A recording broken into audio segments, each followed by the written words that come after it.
ایک دفعہ کا ذکر ہے، آسمان پر بادلوں کا ایک خوبصورت خاندان رہتا تھا۔ یہ بادل مختلف شکلوں اور سائزوں میں تھے۔ ان میں سے ایک ننھا سا بادل تھا جس کا نام چمک تھا۔ چمک دوسروں کی نسبت بہت چھوٹا اور ہلکا پھلکا تھا، اس لیے بڑے بادل اکثر اس کا مذاق اڑاتے۔ ایک بڑا سا بادل ہنستے ہوئے کہنے لگا، تم تو ابھی بچے ہو، تم سے کیا بارش ہوگی؟ چمک تھوڑا دکھی ہو جاتا ہے، لیکن اس کے دل میں ہمیشہ مسکراہٹ بستی تھی۔ وہ جانتا تھا کہ وہ خاص ہے، بس ابھی دنیا کو یہ معلوم نہیں۔ چمک کو زمین کی چیزیں بہت دلچسپ لگتی تھیں۔ وہ روز آسمان سے نیچے جھانکتا، بچوں کو کھیلتے، کسانوں کو کھیتوں میں محنت کرتے اور جانور کو گھومتے دیکھتا۔ وہ چاہتا تھا کسی طرح ان کی مدد کرے، لیکن اسے معلوم نہیں تھا کہ وہ کیا کر سکتا ہے۔ ایک دن چمک نے دیکھا ایک چھوٹا سا گاؤں خشک سالی کا شکار ہے۔ زمین پھٹی ہوئی ہے، درخت مرجھا چکے ہیں اور بچوں کی آنکھوں میں اداسی ہے۔ چمک کو بہت دکھ ہوا۔ وہ فوراً دوسرے بادلوں کے پاس گیا اور بولا، ہمیں اس گاؤں میں بارش کرنی چاہیے، وہاں سب پریشان ہیں۔ لیکن بڑے بادل ہنسنے لگے، تم ابھی چھوٹے ہو،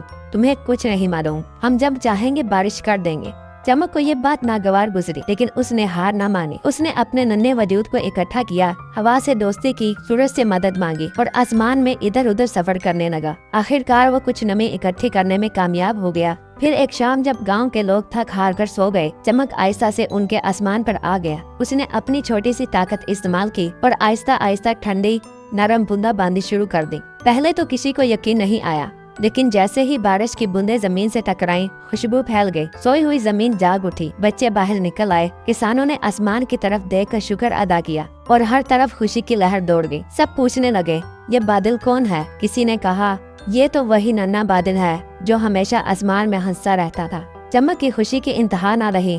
پہلی بار اس نے محسوس کیا کہ اس کی مسکراہٹ واقعی اہم ہے۔ اس دن کے بعد لوگ جب بھی آسمان پر ننھے بادل کو دیکھتے، مسکرا اٹھتے۔ دوسرے بادل بھی حیران رہ گئے۔ انہیں احساس ہوا کہ طاقت کا مطلب سائز نہیں بلکہ نیت اور خلوص ہوتا ہے۔ انہوں نے چمک سے معافی مانگی اور اسے عزت سے خوشی کا بادل کہنا شروع کر دیا۔ چمک اب روز زمین کے اوپر جاتا، کسی کو تھوڑی سی چھاؤں دیتا، کسی کو ہلکی سی بارش اور کسی کو صرف اپنی مسکراہٹ۔ وہ ننھا بادل اب سب کا دوست بن چکا تھا اور یوں چمک وہ ننھا بادل بن گیا جو سب کو مسکرانے پر مجبور کر دیتا تھا۔